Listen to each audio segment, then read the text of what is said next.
Welcome to this session. I'm very excited to share my experiences and knowledge with you. Also, if you do have any questions, please don't hesitate to state them into the chat. I will do my best to following them and answering them. Also, you're very welcome to share your LinkedIn, your Twitter accounts to connect afterwards. So, some words about me. My full name is Ulrike, but I go with just Rike normally internationally because it's such a complicated German name. So yes, I'm from Germany, Berlin to be exact, and I'm working as a full stack web developer at IAV, which is an automotive engineering company, quite big here in Germany. I'm also an open source contributor for various projects, and I'm a lecturer. So I give talks and workshops for women who'd like to start coding and would like to switch into a tech career. And I love sharing my knowledge with others and get connected to other devoted tech women. So please let's connect afterwards. I'd be very happy to do that. So what's this session all about? Basically, I show you how I built a social media bot that supports women and tech and how you could do as well. Besides that, we will cover what bots actually are, why you could use automated interactions in your social media accounts, and what might be the difficulties doing that. How do I know? Well, I'm the creator and maintainer of a Twitter account that's called Femtag. Don't forget the underscore in the end. You can have a look at it right now if you would like and dig into its feed. It's probably the biggest automated account that supports women in tech and shares their stories and has gained 21,000 followers until now. I have founded it as a totally non-profit fun project, and I started it during a coding challenge, actually, which I can recommend very much. Yes, and its aim has always been to amplify women's voices in tech, get them connected, and do good for the community. So what is special about this account is probably that it's a bot. So I don't publish any original content, or very rarely. I don't follow back normally. And it's really based on pure retweeting. So despite of that, many people, not only women, many people find this very interesting and inspiring, which is a very good thing. So how does it work? The bot retweets content, so also your content. If you're tagging your content with specific hashtags, for example, women in tech, girls who code, women who code, women in STEM, something like that, some more. And then it gets into the Femtech feed and will be spread to its followers. So what's going on in the community? What do people share, and what do the bot or what does the bot share? I show you something, and I show you content which I like the most. So here we have, for example, achievements of women in our community who are doing research, did a great job, or have been promoted, something like that. We have stories of the past, often shared during celebration days, like this one about Mary Sherman, who got the US into space in the 60s. Other content the bot shares is just empowerment in any way, or also announcements of events, podcasts, talks, conferences where great women participate, also job offers, calls for papers, anything like that. And also just personal stories from women of our community. So content from just all over the world, as long as it's in English. which makes its content very diverse, which is a great thing about the bot feed, I think. You could also ask if those people who follow Femtech actually interact. Yes, they do. They get into interaction like following each other, discussing, liking each other's tweets, and that's what the bot actually is about: networking, socializing, support in any way. Which comes to the question, if is building a bot or using automated interactions in your social media accounts a good idea for you or your business or your organization? I think yes, it is, if you are able to deal with some odds. And that's where the slightly unpleasant side of bots come in. So when you are scrolling through Femtech's feed, you might sometimes see shady tweets that don't really seem to fit into the other content. And this is because, unfortunately, there are spammers at Twitter and, of course, on any other social media platform out there who love to make use of popular hashtags and accounts. So what are they trying to do? They tag their unrelated stuff with any trending hashtags and know that there are bots out there like Femtech that will consider retweeting their content. This is called hashtag cramming, and it's actually forbidden by Twitter, but they try it anyway. Through that behavior, they try to place themselves into Femtech's feed and try to be seen by a lot of people. And I've collected some of the content I don't really appreciate at Femtech's feed. And this is something like that. Many spammers try to place their advertising. Sometimes I think advertising is kind of acceptable if it's for computer equipment or girl nerd t-shirts or online workshops, something like that. But for non-technical products like this is not at all acceptable in Femtech's feed. So this is some retailer who tries to sell some clothes. I don't know. We have, as I said, a lot of advertising, like people who try to sell their ghostwriting here.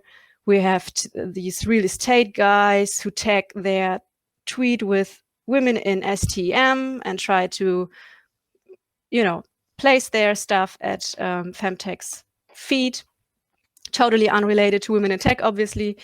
Unfortunately, we have people who try to amplify whatever topic, share their political, religious views that are totally unrelated to women in tech topics. Also anti-feminists, racist, trolls in any way, who try to abuse bots like Femtech, also just bot people that trigger retweets for just their nonsense content. I've seen it all, I have to say. What we can do about that, that's a point I will discuss a little bit later. But for now, let's take a little step back and try to clarify one thing. What is a bot actually?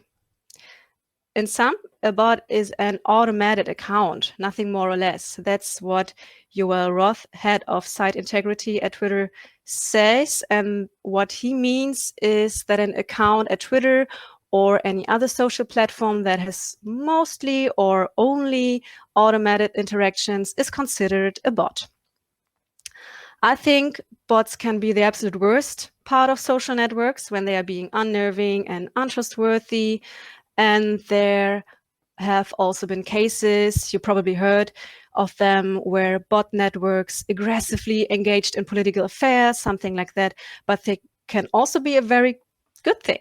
So let's start with the good parts of bots first. Bots we usually like, or sometimes don't even identify as bots, act in a way that don't bother us, of course. So whenever building a bot, you should either do good to the community or to the world even, or make use of them and grow your business in a kind way. So I've got some nice examples of very kind, very useful, even funny bots here. There's the Wayback bot I like a lot because it posts screenshots of very old-fashioned websites from the Internet Archive. I love that. There's the Great Art bot, which does art with artificial intelligence and tweets this. Or there's the Earthquake bot, which automatically shares earthquake alerts from all over the world at Twitter, which is a great thing. And of course, Femtech. But if you'd rather use bot technologies for your business, you can do that as well in multiple ways. As long as you stick to the Twitter rules, of course, and they are a bit strict for bots actually. So have a look into the guidelines at Twitter.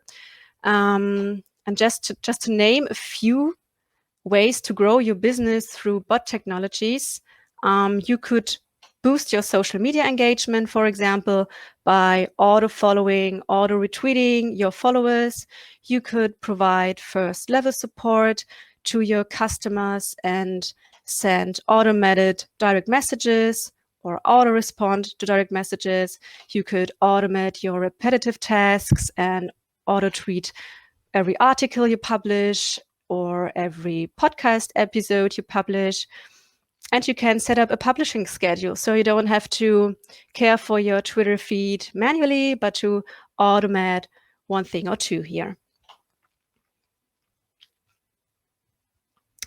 So just one last hint from me to you: stay human. Whenever you use bot technology to boost your brand, and especially if you want to boost your brand, only automate those processes that require no or almost no engagement or interactions from your site, because your followers' reactions may slip through. So if you want to build trust and loyalty with users, you can just automate everything. Of course, you will still need to engage regularly and listen to your customers, of course. So finally, to the technical side of building a bot.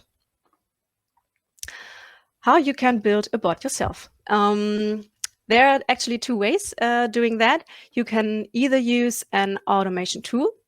Those are mostly commercial ones, and there are a lot out there. So I listed just some of them here. There are automation tools for every social network you can think of, and almost any interaction you could think of. So scheduling your posts, you can automate your follower handling and your messaging, and you can, of course, build a bot yourself, as I did. So if there are some developers here, this is how you start. Step 1, have a Twitter account, of course. You could use your existing one and add some automated behavior to it, or you could create a new account which could be fully automated and act as a real bot if you'd like. Then there's maybe one tricky thing, and this is getting approved for a Twitter developer's account to get access to the Twitter API. That's a very important step. If you don't know what an API is, think of it as a stream and a pool of all the data that is coming through Twitter in a raw data format that can be fetched and processed with a programming language like Python, Java, JavaScript. Get familiar with the Twitter API. Step 3, and at last, of course, write a script that will react to the incoming data stream as you like it. So, for example, retweet based on some criteria. So this is just a very short and basic code snippet. It's written in JavaScript, and it shows how you could implement a bot script yourself. What we're doing here, also for the non-coders, I think it's quite easy to understand what we're doing here, is creating a Twitter connection to the Twitter API. We are using the credentials we get when we are approved for a Twitter developers account. We open the Twitter stream, filter all the millions and thousands of statuses that are coming through by some criteria, for example, by tracking some hashtags. We also filter by language. And if there's a match in the Twitter data stream, we decide if we should block that tweet because it's kind of abusive or spammy, or if we'd like to post that retweet in our own Twitter account. Don't worry, I share a link to my blog where I explain this in a more detailed way at the end of this session. So as soon as you have this set up, there's one new thing you should consider. If you do automated retweeting, you will probably attract spammers, so your bot might appear spammy as well. You don't want that. So here's a little list I offer you on how you will not appear spammy and how you can take care of some things. You should filter unwanted content automatically. That works especially well with nude content, which will come through. You should block usernames with suspicious patterns, like usernames that contain a lot of numbers are often used by spammers. You should block other bots because they are mostly not well maintained. You should filter tweets with too many hashtags because they are often used by aggressive advertisers. And you should identify and block shady strings. I have listed some here, and I think it's quite clear why they are probably not that friendly. Also maintain a block list. There you will collect all the usernames that have shared abusive content in the past as a last resort. So, bot or not? Should you build one? Sure. I think yes, go for it. Use bot technologies for your business or just to have some fun if you are a developer. It can be a great thing if you use bot technologies wisely. And the last little checklist from me to you, always monitor your blog activity so that there's no abusive, spammy content going through. Do spot checks every now and then. Check also your direct messages. I do that a lot because people will probably report spam and you can react to that, which is a great thing out of the community. And at last, have fun with your own bot. So that's it, actually. Thank you for your time. And if you have questions, we can connect afterwards. You can reach me via email. You can reach me via Twitter, of course, via LinkedIn. And on my website, you can find, this is a shortcut to the post I just recently published about bot technologies. You can find the JavaScript script I posted there and some other insights about bot technologies in social media networks. So thank you. Thank you for listening. Have fun, have a great day, and see you soon. Bye.